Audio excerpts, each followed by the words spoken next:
Hello everyone, I'm Susan, I'm from Worldpeacefull, and this video is going to be about leadership or mastery. And I'm going to read from a blog that I've written, which was published in 2011. I'm also going to read out for you some philosophy I've written on that subject, and then you can decide what you think is leadership. Leadership is not held in a management statement or to develop your brand image. It lives in authenticity and is able to stand alone. Real leadership follows oneself and does not look left or right, but rises above problems to see solutions were always there when viewed from another perspective. True leadership seeks truth and fosters environments of balance. Leadership is not seen to be, but actually reflects a quality of service and integrity. Gender will not define the leaders of the future.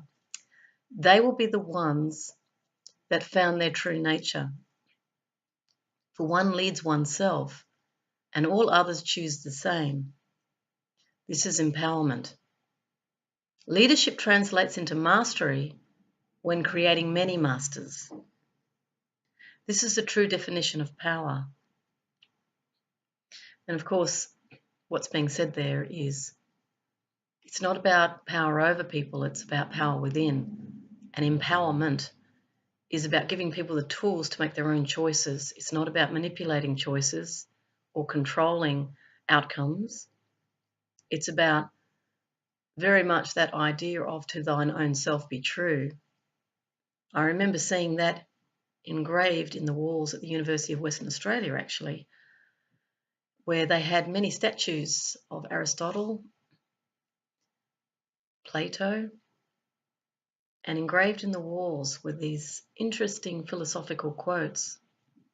And of course, I would step back from that and say that the walls that we're engraving in are really the only walls that we use to divide one from the other.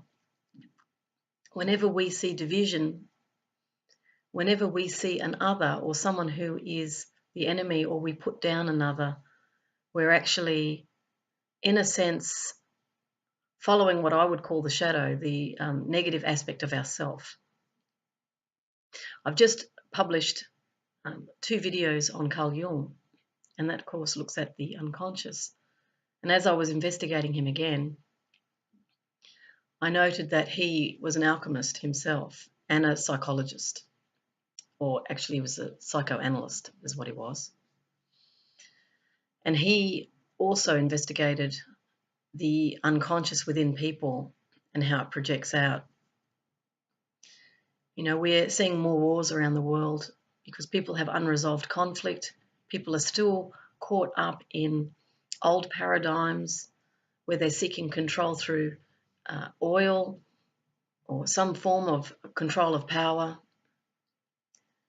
We're still at a very primitive level, in my opinion, around the world, where we haven't really learned how to truly work together for the highest good of everyone.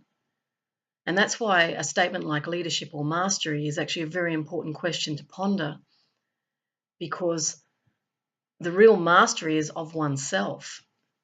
And when you've really understood who you are through facing problems in your own life, then you may be in a position to create greater empathetic decision-making in respect of others.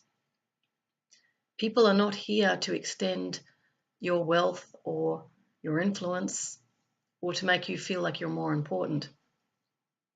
We're all here as one family on the planet, and we really are working out how we're going to live together as one family, because if we don't work it out at this present time, we may not have a planet to pass to our children. We've got weaponry that can destroy the planet. We can destroy the planet many times over with the current nuclear arsenal. We've also got a situation of the materialism spreading around the planet. I know when I travelled the world, I saw third world countries really assimilating the materialist ideology. And this creates great competition and status of one over the other. It actually divides people very quickly, because people can see someone's got a nice car and a nice house, and that status tends to project success and value as a person. whereas those who live in shanty towns, who don't have much, who are living in squalor, are seen as less than.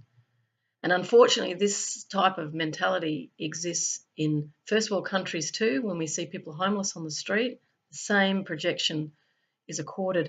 And what can typically happen is those vulnerable people, or people perceived as vulnerable or less than, are often more abused by the very society they're in, because they're seen as somehow reflecting some form of weakness. Yet the work that I'm doing in peace is really to say that we're all equal, and let's give people an opportunity to be who they are and not judge them. The walls we create are the walls of education. We create the walls of occupation, the walls of gender, the walls of friendship. These are my friends, these are not my friends. The walls of culture, of language, perspective, belief systems, how we look can be a divider. If people don't fit into that good-looking group, they can be marginalised as not worth anything.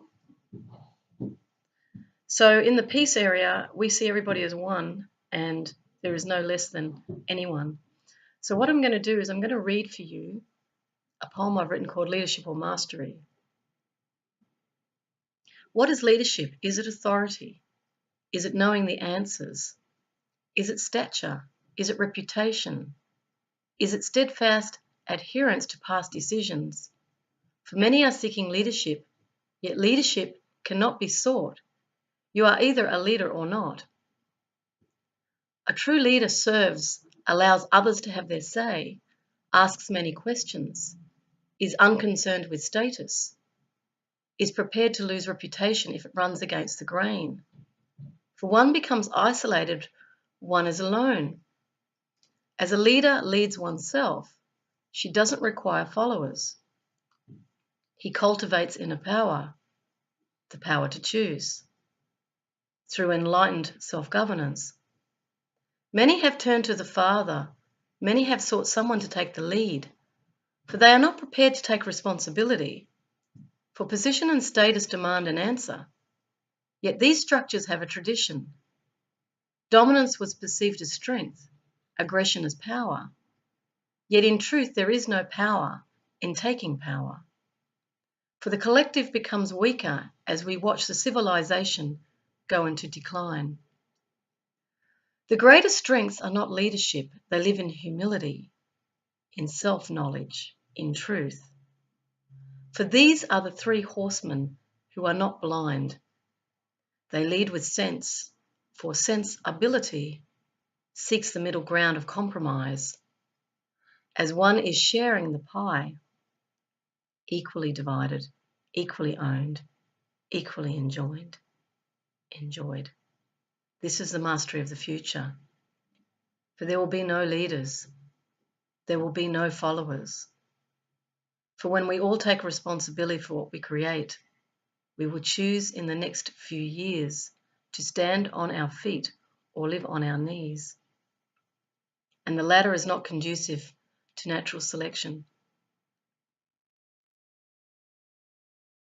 So the true leadership is really knowing yourself and being prepared to be alone. Many people are too afraid. I spoke with someone yesterday in a shop, and she talked about the condition of the world that she was not happy with. And I said, well, why don't you do something? And she said, I'm scared. And I said, you'll find that the more that you speak up and you speak out, the less fearful it becomes, because we're all one.